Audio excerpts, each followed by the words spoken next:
¿Historia para quién? Historia para ti, para él, para ellos, para todas, para mis amigos, para todos, para redes sociales, para todo el mundo, para mis amigas, para mí, ¿no? ¿Historia para quién? El sentido actual de la historia. ¿Quién escribe? ¿A quiénes les habla? ¿A ti? ¿A mí? ¿A todas y todos? Una coproducción entre el Instituto Nacional de Estudios Históricos de las Revoluciones de México y Radio Educación.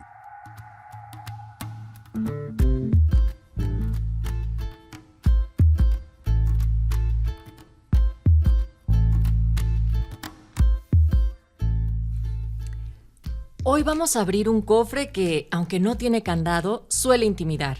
El de las escrituras antiguas. Estas letras que parecen bailar en tinta, con trazos que ya casi no usamos, abreviaturas misteriosas y signos que nos susurran historias al oído si sabemos escucharlas. A ese arte de leer, comprender y traducir manuscritos de otras épocas se le llama paleografía. ¿Por qué debería importarnos en 2025, en plena era del scroll infinito? Porque en esas páginas viven decisiones que afectaron vidas reales, testamentos que repartieron tierras, actas que fijaron nacimientos y libertades, cartas que encendieron revoluciones o reconciliaron familias. Leer bien un renglón del siglo XVIII puede cambiar el sentido de un linaje, corregir una fecha clave o desmontar un mito. La paleografía no es solo un oficio del archivo, es una puerta de acceso a la memoria y muchas veces a la justicia. Y aquí viene la parte emocionante. Esa puerta hoy también se abre en pantalla vertical. Sí, en TikTok, entre coreografía, recetas y tutoriales, hay creadoras y creadores que enseñan a leer manuscritos en 60, 90 segundos, acercando a miles de personas a un universo que parecía reservado a especialistas. ¿Cómo se traduce un folio amarillento al lenguaje de los 3 segundos de gancho? ¿Qué dilemas éticos aparecen cuando digitalizamos y difundimos documentos con nombres, direcciones o historias sensibles? Para conversar de todo esto nos acompaña Angélica Mendoza, historiadora, paleógrafa y divulgadora que ha convertido trazos antiguos en historias virales sin sacrificar método ni precisión. Con ella hablaremos de técnicas para empezar, formatos que funcionan, errores comunes que conviene evitar y recursos abiertos para practicar desde casa.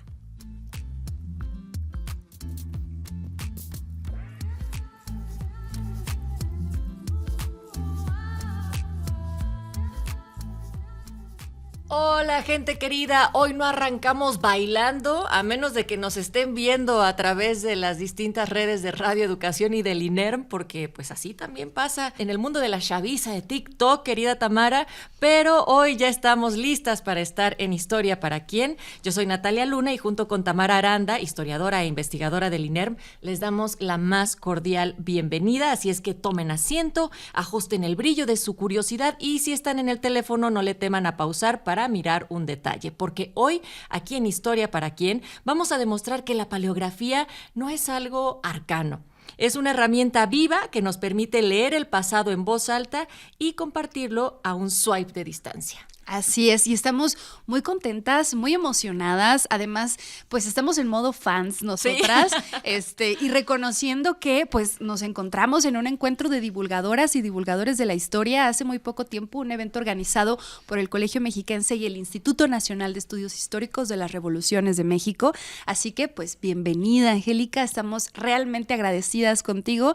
Y yo particularmente quisiera decir que también me da mucho gusto que estos conocimientos pues lleguen a las casas de todas y todos, porque como veníamos escuchando desde la introducción, pareciera que traducir estos lenguajes de la paleografía es cosa de especialistas y bueno, era mi coco en la licenciatura, pero bueno, ha resultado mucho más útil para muchas familias de lo que nos podríamos imaginar. Es una disciplina, un conocimiento, una habilidad, no sé cómo nos quieras explicar tú, que ha resultado bastante vigente en la vida de muchas personas. Así que eso, bueno, será muy interesante conversarlo, Angélica.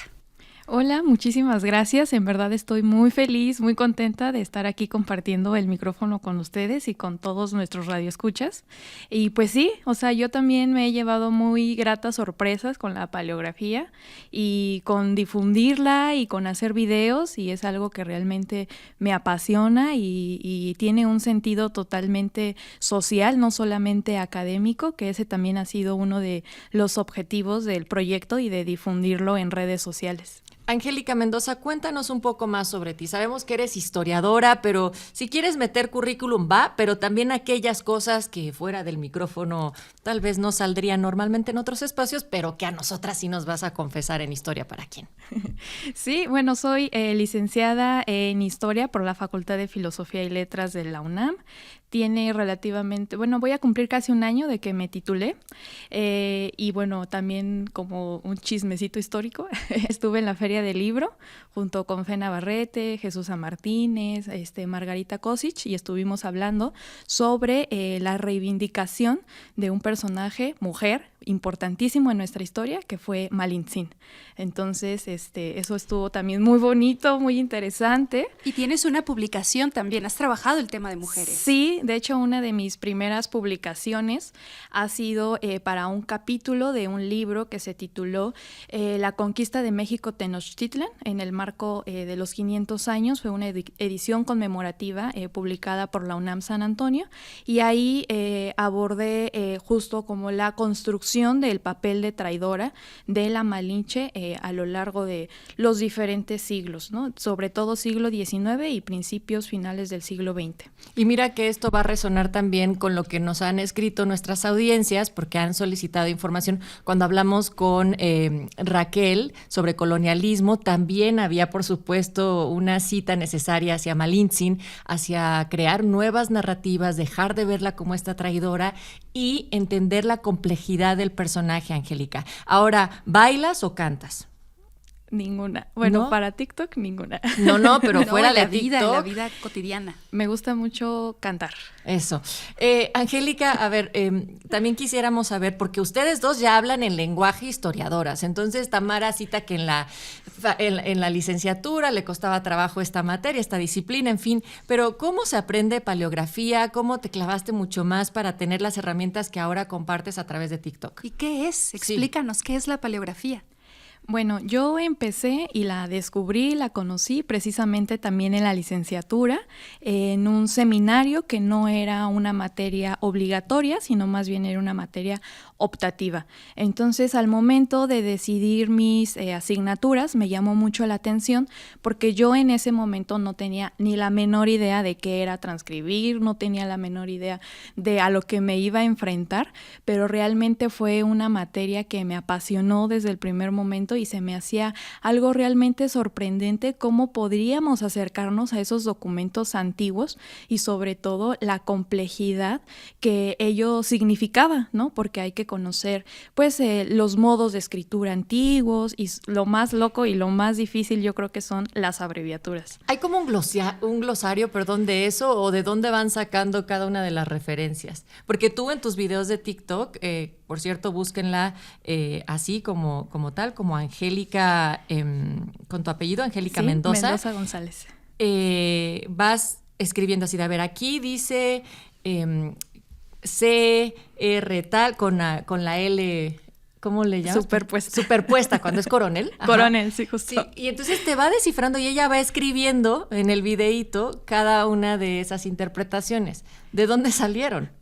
Bueno, esas abreviaturas salieron justo de, hay un diccionario, así se llama y lo pueden buscar en internet, que se llama Diccionario de Abreviaturas Novohispanas, y tal cual es un diccionario pero digital en donde te muestra la abreviatura y la desata, así es como le llamamos, ¿no? Entonces, en este caso de la de C, O, R y L superpuesta, pues es coronel, ¿no? Muchas veces no es como que yo me sepa todas las abreviaturas y tenga el diccionario en mi cabeza, pero con la práctica te vas acostumbrando, vas recordándolas y sobre todo también aprendes a que dependiendo del contexto del documento puedes tener la idea de qué abreviatura se trata, ¿no?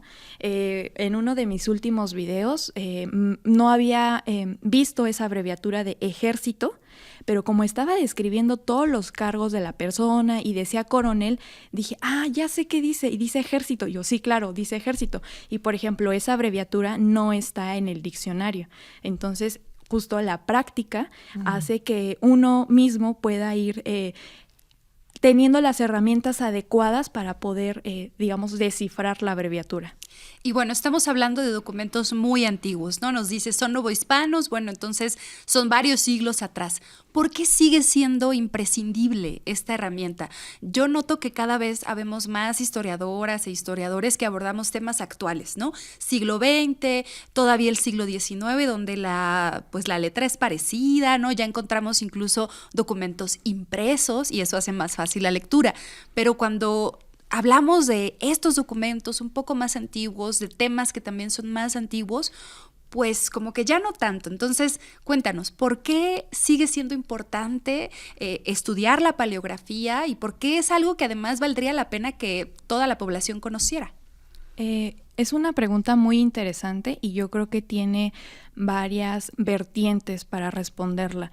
En primer lugar, hay que enfatizar que pues la paleografía etimológicamente pues proviene de dos términos griegos, ¿no?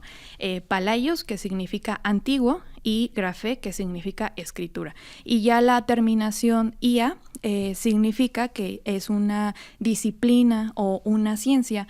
Y respondiéndolo como de este lado académico de historiadoras e historiadores, pues es una de las herramientas con las que nosotros trabajamos, ¿no? Muchas veces sí nos enfrentamos a tener que leer documentos y a lo mejor no leer documentos tan antiguos, ¿no? Necesariamente dependiendo del periodo al que nos dediquemos, pero al final de cuentas siguen siendo fuentes primarias y nosotras como historiadoras y como historiadores trabajamos con fuentes primarias. Entonces, digamos que esa es una de las primeras razones por las que es importante. La segunda razón que yo considero desde mi punto de vista como justo historiadora es porque nos permite acercarnos a otros detalles que tradicionalmente no conocemos, pero que están en los documentos si tenemos precisamente la curiosidad y si tenemos también la fortuna de que exista un documento sobre el tema que nos interesa.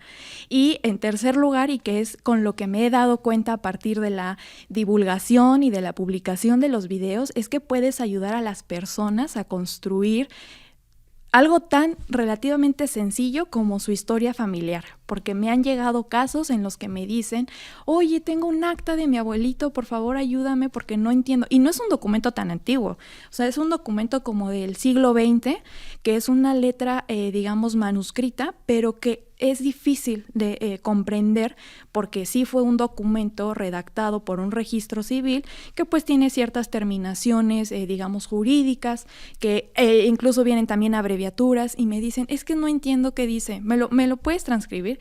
Y yo sí, con mucho gusto.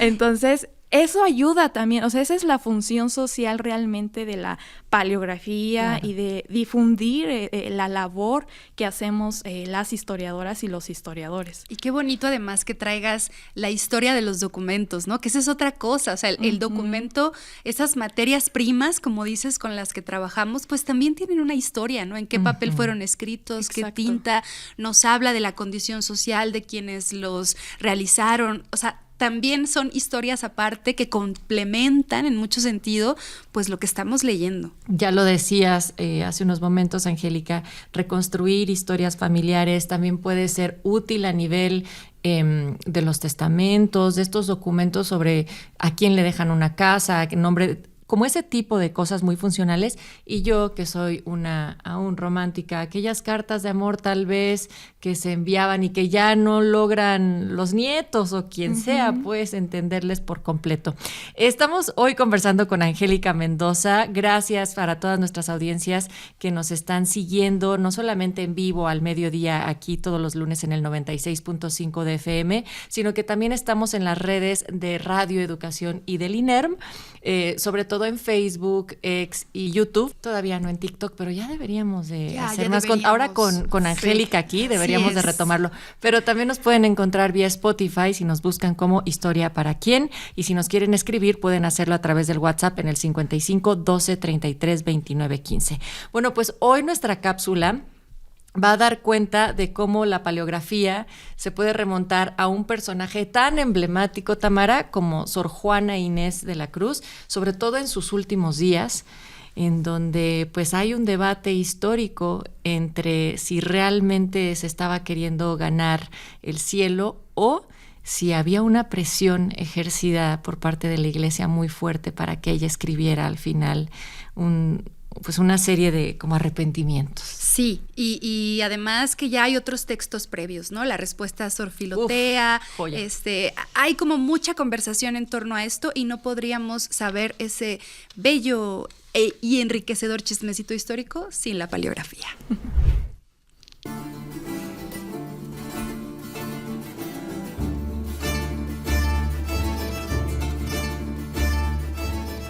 Poco antes de morir, en 1695, Sor Juana Inés de la Cruz reafirmó su fe y refrendó su comunión cristiana a través de una protesta de fe. Esto ha abierto debates entre las y los historiadores, pues para algunos representa una suerte de presión por parte de la Iglesia y para otros reafirma la vocación religiosa de Sor Juana y su deseo de ganar el cielo. Pero para llegar a estas flexiones, las y los investigadores debieron hacer un análisis del documento, y esa es una historia aparte. En primer lugar, se trata de un texto que se creía perdido hasta hace no mucho tiempo, que fue recuperado y resguardado en Estados Unidos y ha llegado a México a través de ediciones facsimilares, es decir, de copias exactas.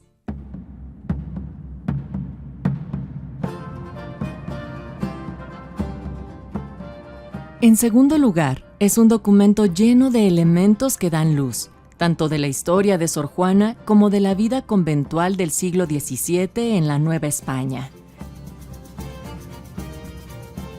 Es una renovación de votos religiosos, firmados con la sangre de la monja Jerónima, que fue impresa para que a su ejemplo la repitan todos los días las esposas de Cristo, y por cada vez que así lo hagan, les concede el ilustrísimo señor arzobispo 40 días de indulgencia.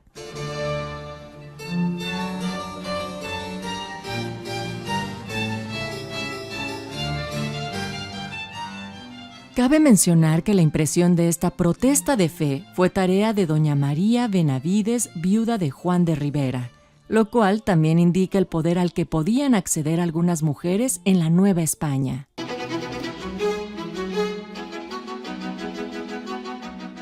¿Conocías sobre la existencia de este documento? ¿Lo has leído o te interesaría hacerlo?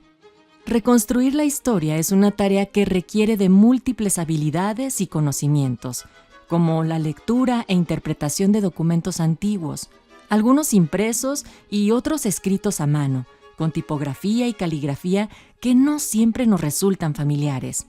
Por suerte, para descifrarlos está la paleografía.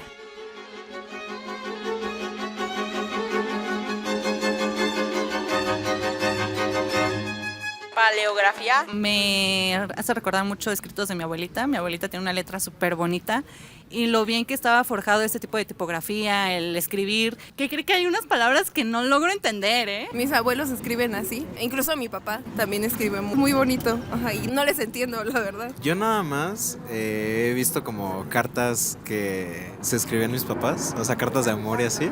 Es que la hacen una cursiva, pero esta cursiva que es cursiva, o sea, que es una muy buena cursiva, entonces no la entiendo. Precisamente nosotras estudiamos traducción. Siento que por ahí va la paleografía, la cosa de traducir cosas de hace muchísimo tiempo y uno se genera más preguntas a través de lo que, pues sí, de lo que ha pasado en la historia. O sea, de que por ejemplo hay un documento con un tipo de escritura que no reconocen, ellos se encargan como que darle un significado o algo así.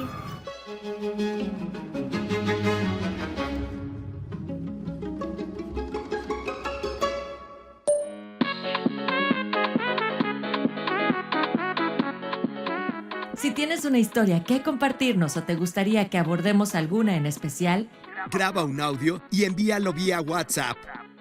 Lo recibimos en el 5512-332915. Queremos escucharte.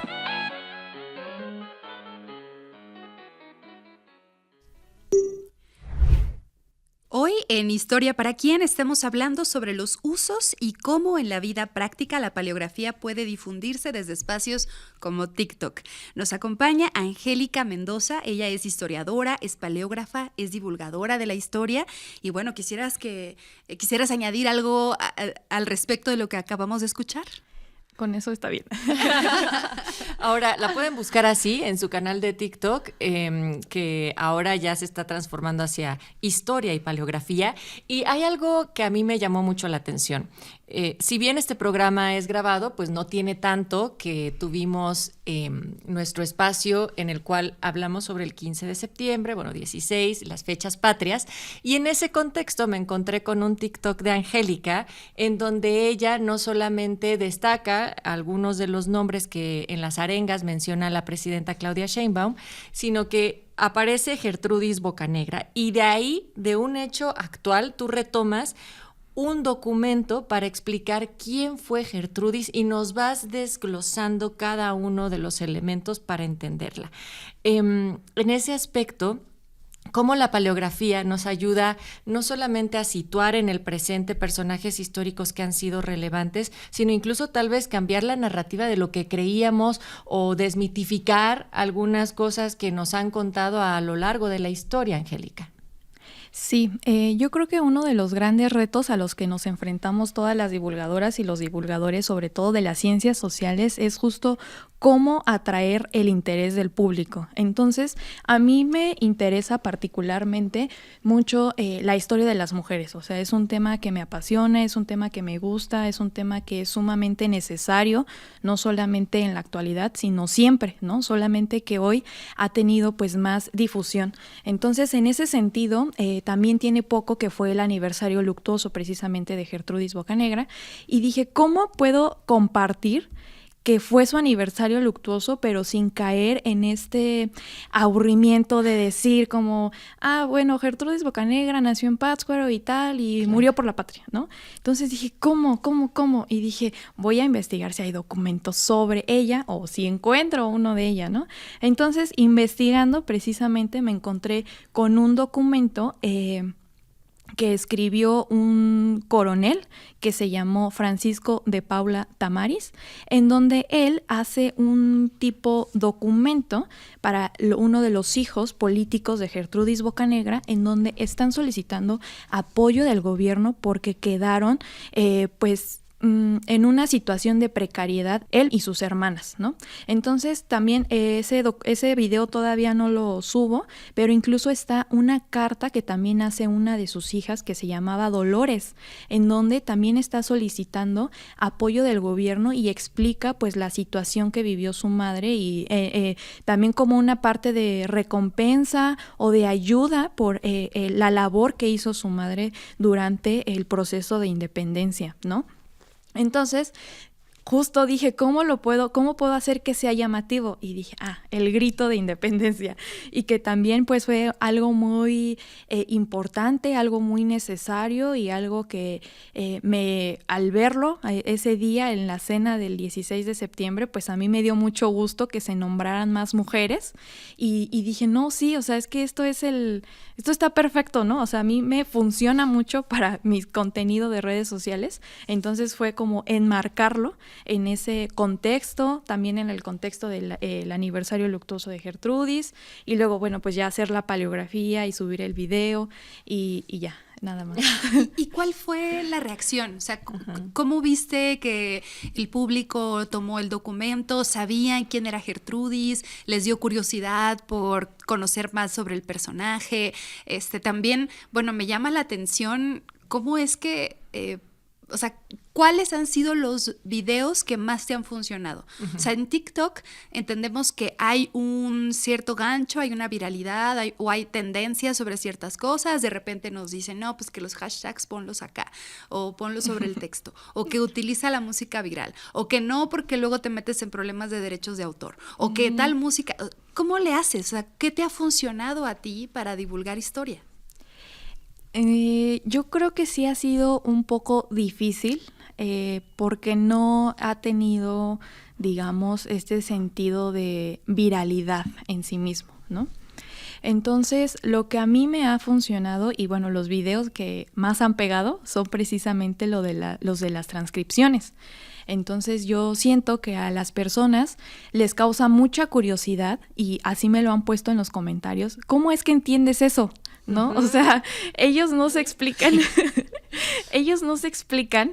cómo es que se pueda leer eso, porque ven los documentos y en su interpretación pues solamente ven garabatos, ¿no? Sí. Cuando yo te he visto o escuchado también a través de TikTok y los vas descifrando, yo tengo la impresión de que es un rompecabezas y lo vas contextualizando y por eso nos interesa más y más. Sí, o sea, ellos ven como garabatos y entonces se trata de, y es que también un tema complicado al momento de hacer divulgación de la paleografía es que es muy visual, o sea, yo necesito que vean la abreviatura, necesito que vean el trazo, el ductus de la letra, necesito que también aprendan a identificar los diferentes tipos de letras que existen, porque pues dependiendo de la época, dependiendo del siglo, pues esta va teniendo diferentes modalidades, ¿no? O sea, hay diferentes tipos de letras, no escribían lo mismo en el siglo XIX que en el XVI, que en el, o sea, como escribimos actualmente, ¿no? Y esa es una cosa, o sea, no solamente es un cambio de letra, sino que también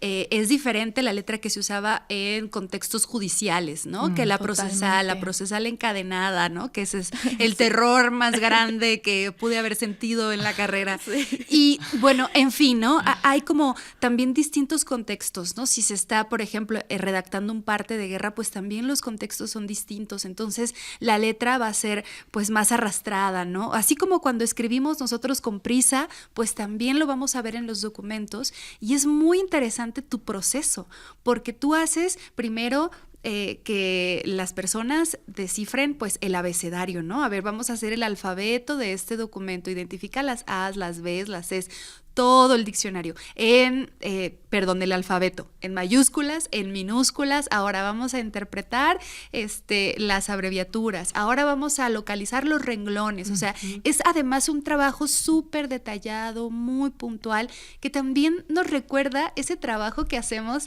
en el archivo, ¿no? Y cuando usted, madre, padre de un historiadora, se pregunte, ¿y por qué se tarda tanto en hacer la tesis? Ahí hay una respuesta. No lo sé, Rick, parece falso. Aquí tendría que entrar ese meme porque es seguramente la piedrita en el zapato y no solo de historiadores, entonces por eso lo empiezo a dudar.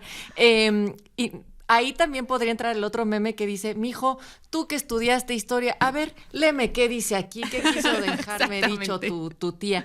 Angélica, ¿cómo también se contextualiza en 60 o 90 segundos a una historia que realmente pueda tener la fecha exacta, la procedencia, quién escribió, por qué importa? Es decir, pensamos que estos formatos breves o que los contenidos que están en TikTok es contenido, por así llamarlo entre comillas, radiofónicas, basura, que es puro entretenimiento, que no sirve para nada.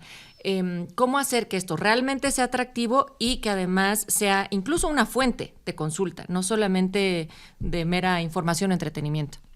Sí, yo creo que ese también es uno de los retos a los que me enfrento porque 60 o 90 segundos no siempre son suficientes. Y tú te extiendes más. Ajá. Sí, para explicar los videos. Entonces yo sí soy consciente de que pues muchas veces ya estamos acostumbrados a no retener la atención más de un minuto, lamentablemente. Y sobre todo también porque las redes sociales pues son para eso, para entretenimiento, muchas veces, ¿no? Pero también ya me acostumbré a que yo tengo mi público y hay público al que sí le interesa y hay público que sí se queda. Entonces también actualmente, bueno, mis videos no duran 60 ni 90 segundos, tienen que durar forzosamente más de 5 minutos o por mucho ya 7 minutos, aunque el máximo son 10, pero sí, o sea, trato de no llegar a los 10 porque sí digo, ay no, ya fue demasiado. Entonces también para dejarlos enganchados es como like para parte 2. Después de 10 minutos. Pero oye, Angélica, ¿pero por qué entonces, si la duración es más larga y a veces se pasa eso como más hacia YouTube u otras plataformas digitales, ¿por qué sí permanecer en TikTok? Yo creo que TikTok tiene la facilidad de que sí eres más viral. O sea, sí puedes aparecer en el feed, que le llaman, de las personas, a diferencia de YouTube, ¿no? O sea, de YouTube sí tendrías que hacer específicamente la búsqueda de paleografía y a ver si sale uno de mis videos, porque pues eso también tiene que ver con la cantidad de suscriptores, la cantidad de visitas. Entonces, tiene como una semana que abrí mi canal de YouTube, ya me animé a hacerlo. ¿Cómo se llama? Igual, historia y paleografía. Ajá. Y en él pues ya hago como el video más largo, pero no solamente hago el video más largo, sino que también trato de contextualizar el video, ¿no? Decir, por ejemplo, del de Gertrudis Bocanegra, pues en esta parte de TikTok sí agregué como un poco más de su vida, pero ahora que haga el video para YouTube, que es una versión más larga, pues quisiera hablar un poco más sobre el proceso de independencia y su participación o la participación de las mujeres durante el proceso de independencia, porque ahí no hay como un límite de tiempo. Entonces, aunque soy consciente de que pues no todas las personas se van a quedar, es eso, o sea, ya me acostumbré que pueda haber público al que sí le interese y con que se queden 1 o 2 personas a ver el video completo, pues yo estoy contenta porque pues no es mucho, pero es trabajo honesto y y bueno, en TikTok pasa lo mismo también. Entonces, he recibido muy buenos comentarios que realmente esas han sido mis motivaciones. Me hacen el día leer los comentarios porque muchos son comentarios muy bonitos, ¿no? Oye, ¿qué estudiaste? Yo quiero hacer eso. ¿Qué se necesita para estudiar eso? Oye, enséñame más. ¿Cuándo vas a publicar la segunda parte? Ay. O sea, son comentarios muy bonitos, la verdad. Igual comentarios que me llegan de, oye, ayúdame, es que no entiendo. O sea, igual hasta estudiantes me dicen, oye, ayúdame con mi tarea, es que no entiendo. Y entonces, bueno, la intención de los videos es pues que las personas aprendan a hacerlo, ellas o ellos mismos. Y esta cuestión de hacer lo que me comentábamos hace rato, el abecedario, enumerar los renglones, pues fue como yo aprendí, como a mí me lo enseñaron en la facultad, y digamos que esa es la técnica así súper básica y súper principiante para hacerlo, pero pues actualmente yo para hacer una transcripción ya me salto todo eso. O sea, yo ya me voy directo a la transcripción, pero digamos que ese es un método muy fácil o muy fácil para acercarte a esta primer lectura de los documentos. Sí, para empezar, digamos, ¿no? Uh-huh. Para soltarte, porque como bien decías tú muy al inicio, pues esto es práctica, ¿no? Uh-huh. Es práctica, es irte familiarizando con los documentos, con el lenguaje de la época, con el tipo de letra y también con la forma en la que están estructurados y organizados los escritos, ¿no? Sí. Es realmente sorprendente cuando te acercas por primera vez a un archivo y te llevan los documentos y bueno, a qué te estás enfrentando, ¿no? Algo que me gustaría decir también es que pareciera que estos documentos o el acceso a estos documentos es también solo para especialistas y pues los archivos están ahí para consultarlos, son archivos públicos, ¿no? El Archivo General de la Nación tiene usos muy actuales, sociales, el Archivo General Agrario pues ni se diga, ¿no? Es otro de esos repositorios a los que la gente va para hacer litigios, para seguir peleando sus derechos de tierras.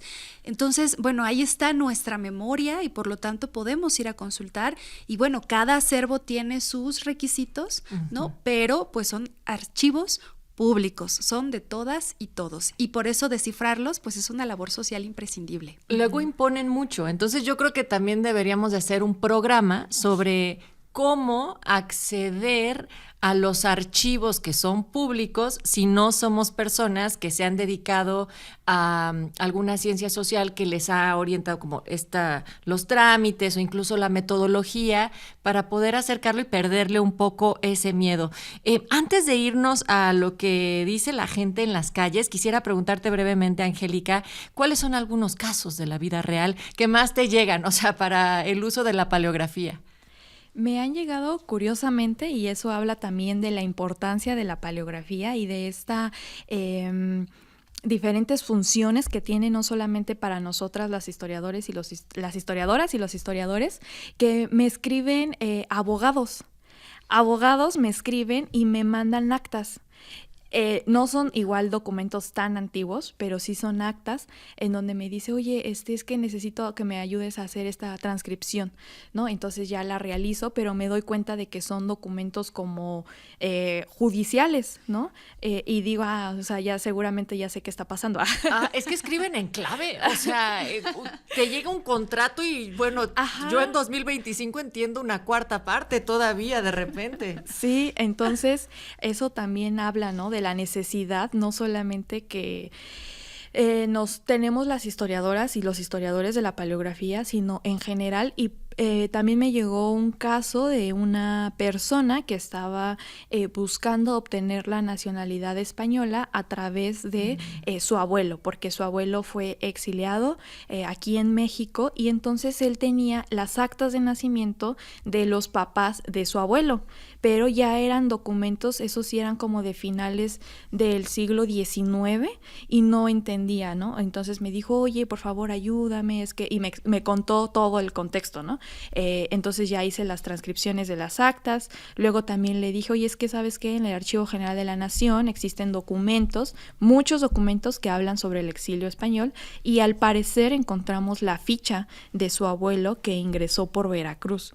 Entonces, bueno, actualmente ya no sé en qué proceso se haya quedado su trámite, si lo logró o no lo logró, pero justo llevar esas pruebas para solicitar la nacionalidad española, pues puede ser también una de las funciones, ¿no? Una de las utilidades.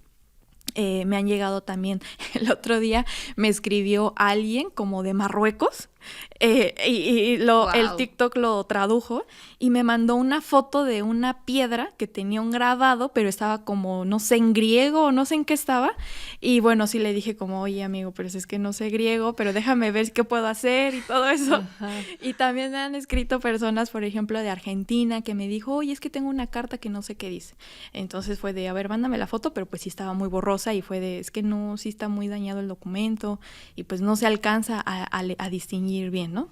Entonces sí me han escrito no solamente del interior de la República, sino también de otros lados del mundo, ¿no? Hasta allá. Y esos vínculos se hacen a través de TikTok.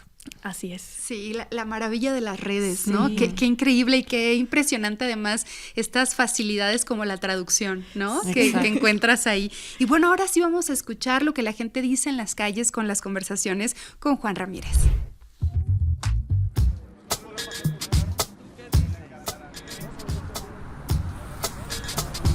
Las calles hablan. ¿Tú qué dices?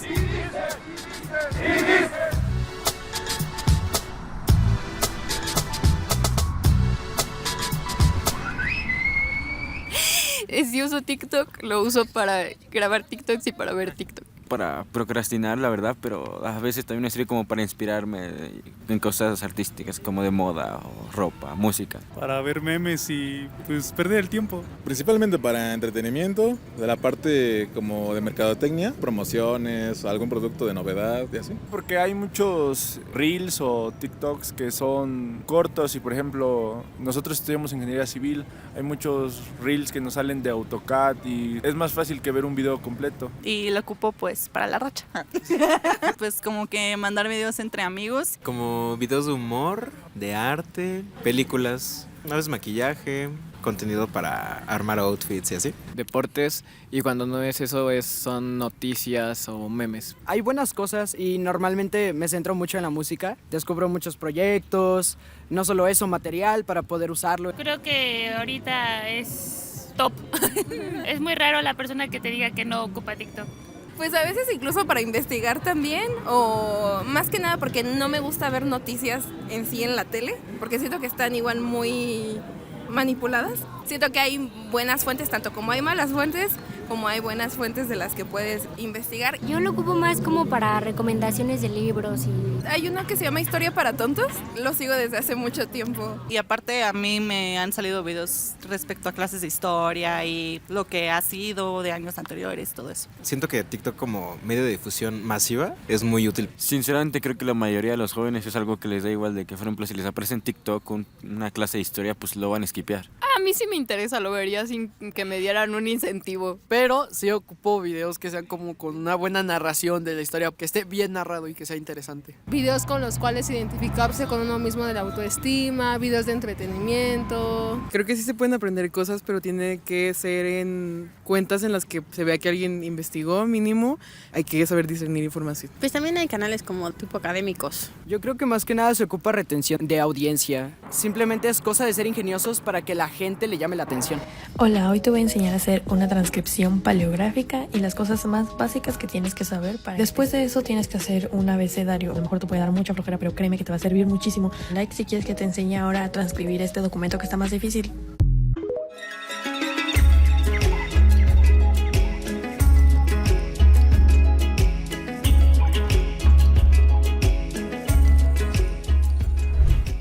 El micrófono en las calles de Historia para quien escuchamos cómo ustedes están utilizando o no TikTok, para qué les sirve. Hoy conversando con Angélica Mendoza aquí en el estudio de Radio Educación, quien es historiadora, paleógrafa y divulgadora. Queremos saber, por supuesto, qué impresiones dejan lo que acabamos de escuchar y nos guste o no, entretenimiento o consulta. TikTok se ha vuelto una referencia en todas las conversaciones, sobre todo en ciertas generaciones, lo sabemos, no estamos generalizando, es vi en TikTok, tanto para reír o como para realmente contarte sobre algo que les interesó. Angélica. O la famosa frase que se ha hecho muy viral, ¿no? Últimamente de, hay un TikTok que lo explica. Ah, exacto. Entonces, sí, claro, o sea, dependiendo del uso y de la finalidad que cada persona le quiera dar, pues es para lo que nos va a servir, ¿no? En este caso, pues yo lo ocupo para divulgar historia, porque pues soy historiadora, tengo ese interés, esa necesidad en hacer divulgación histórica. Y bueno, como mencionaba hace un momento, pues yo me quedo con las personas que sé o que veo que les interesa, ¿no? Y bueno, hay diferentes temas, diferentes videos para todos los gustos, pero yo repito, me he llevado muchas y muy grandes y muy bonitas sorpresas con la divulgación. O sea, mi proyecto también nació en este contexto de la pandemia, en el auge justamente de TikTok durante la pandemia.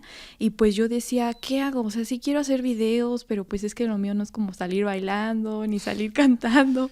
Aunque deberías de cantar, ya vimos que sí te late. No, porque no.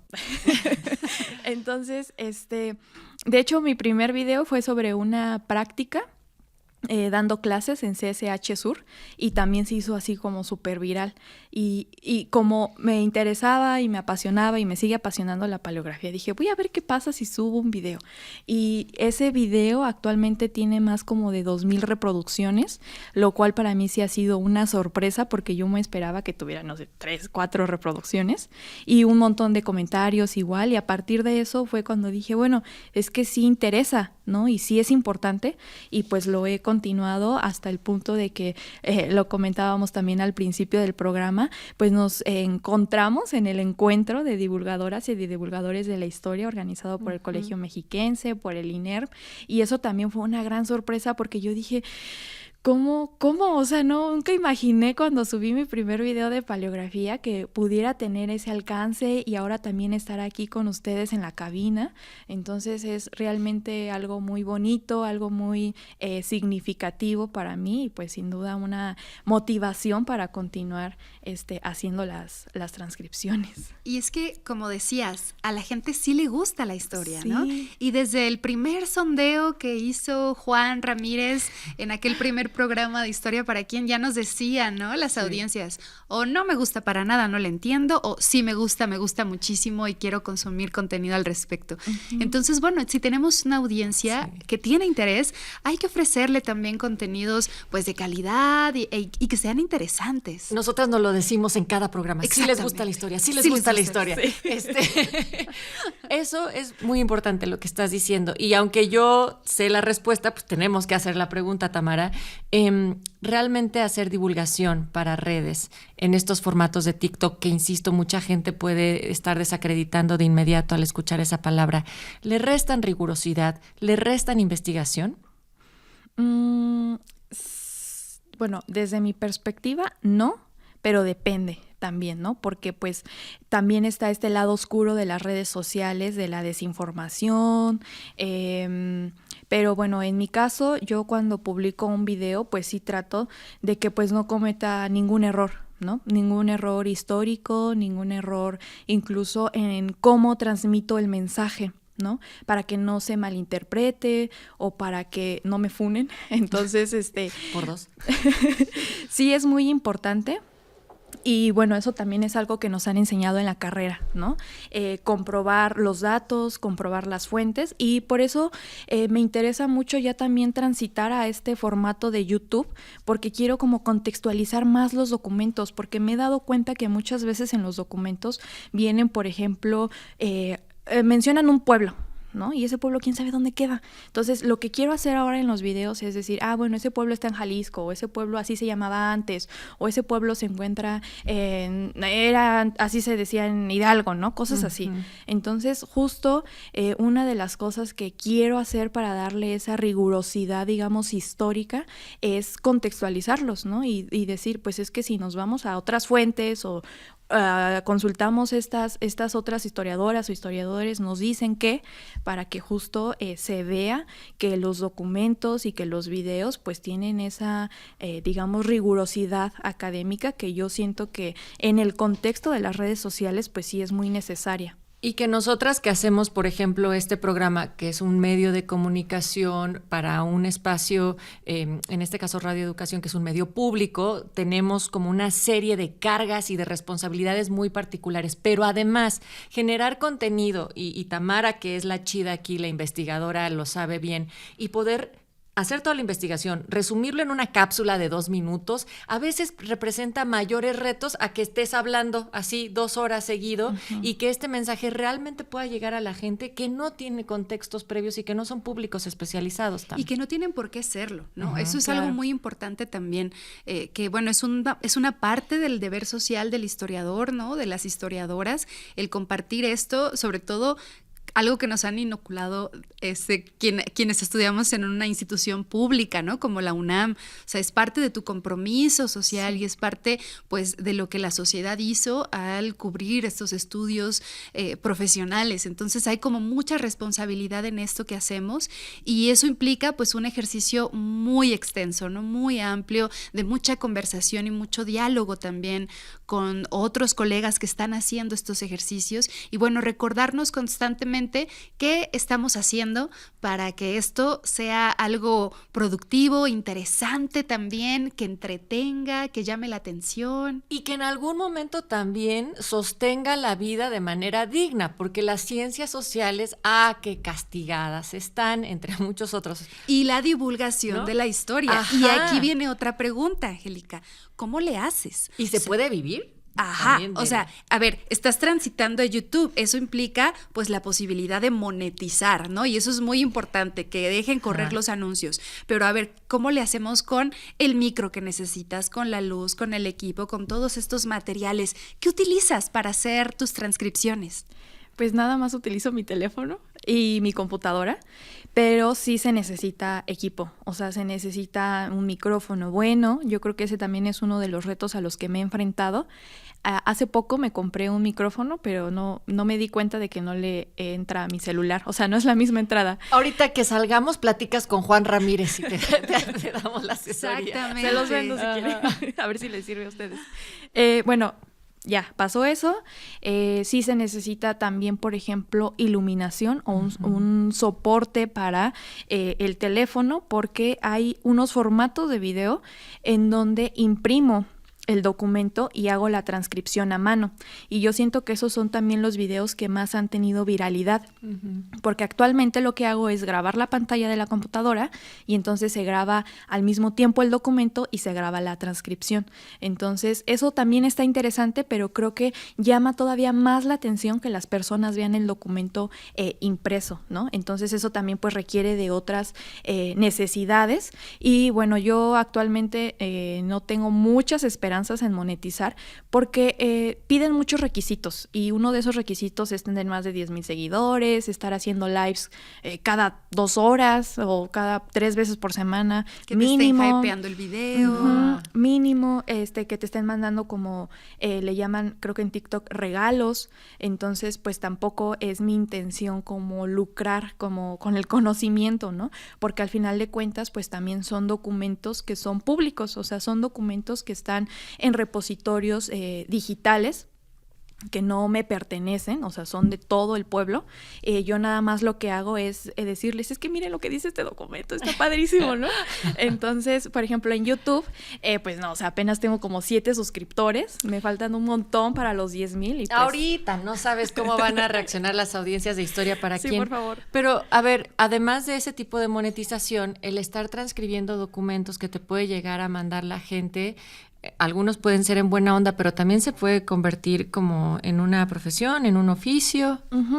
De hecho, sí, en algunas ocasiones cobrado por esos servicios porque son documentos ya más largos. Entonces, pues sí tengo que decirles como sí, lo hago con mucho gusto, pero pues también para mí eso implica tiempo, dedicarle, pues sobre todo tiempo, ¿no? Entonces, pues ya llegamos a un acuerdo. También, pues me baso como en otros estándares de cuánto cobran en otros lados o en otras, o sea, no digamos abuso, ¿no? De esa cosa, porque pues tampoco es la intención. Y sí, en algunas ocasiones sí he cobrado por hacer las transcripciones. Y este es un recordatorio, creo yo, para las y los estudiantes de la licenciatura en Historia, que no sepan, bueno, ¿y ahora qué sigue? Bueno, hay muchas oportunidades laborales, ¿no? Bueno, quizás no muchas, pero sí hay formas creativas de hacerlo, tenemos herramientas y bueno, este es un ejemplo, ¿no? Ahí está. Claro. Queremos hacerte unas preguntas, una ronda relámpago brevemente que se les quede muy grabada a nuestras audiencias antes de despedirnos. Sí. ¿Tu abreviatura favorita y qué significa? Es una abreviatura neolatina que es ardete, pero desatada es ardente, que se traduce como resplandeciente. Ok, una letra que siempre confunde. La R con la X, pero sobre todo por el ductos, o sea, el trazo es la misma, pero es una R. Ajá. Error común en TikTok sobre manuscritos. Confundir transcripción con traducción de un documento que está en castellano. Ok, un archivo que toda persona debería conocer en México. El Archivo General de la Nación. Otra palabra preciosa que descubriste leyendo un acta. Es más bien como una fórmula diplomática que es muy noble y muy leal Ciudad de Mérida, Yucatán y su jurisdicción. Un creador o creadora de historia en TikTok que recomiendes. Paleografía novohispana. Ok. Ay, querida Angélica, qué gustazo ha sido tenerte aquí en Historia para Quién, descubrir ese mundo de TikTok y sobre todo me esperanza, Tamara, de que no solo se están muriendo estrellas cada vez que alguien hace referencia a TikTok, sino que hay contenidos sustanciales ahí con gente muy comprometida y con nuevas generaciones de historiadoras e historiadores que están compartiendo los conocimientos. Sí, que están democratizando el conocimiento histórico y que además se las están ingeniando con muchísima creatividad, ahínco y mucha emoción también, entusiasmo, aprendiendo herramientas que no necesariamente nos dan en la carrera, como cómo compartir una pantalla, cómo grabar, cómo hacer estas cosas. Bueno, pues nos las hemos ingeniado para salir a la vida, así que muchas felicidades, Angélica. No, muchísimas gracias nuevamente, en serio estoy muy feliz, estoy muy contenta y pues es un gran honor estar aquí compartiendo micrófono con ustedes. Recuérdale a todas nuestras audiencias tus redes y cómo seguirte. En todas mis redes sociales, bueno, Instagram y YouTube y TikTok aparezco como Historia y Paleografía. así nos estamos despidiendo. Muchísimas gracias por estar en sintonía en un episodio más de Historia para Quién. Gracias, Tamara, gracias, Angélica. Participamos en este programa por Radio Educación en la operación Fortino Longines, Juan Ramírez, Alma Lilia Martínez, por el INERM, Jimena Salgado y Tamara Aranda. Soy Natalia Luna y en la producción está Mario Ledesma.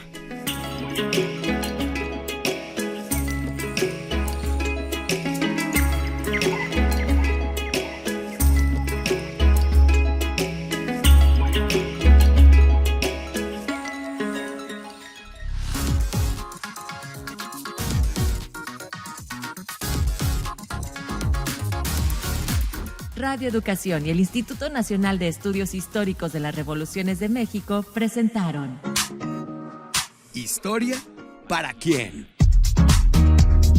El sentido actual de la historia.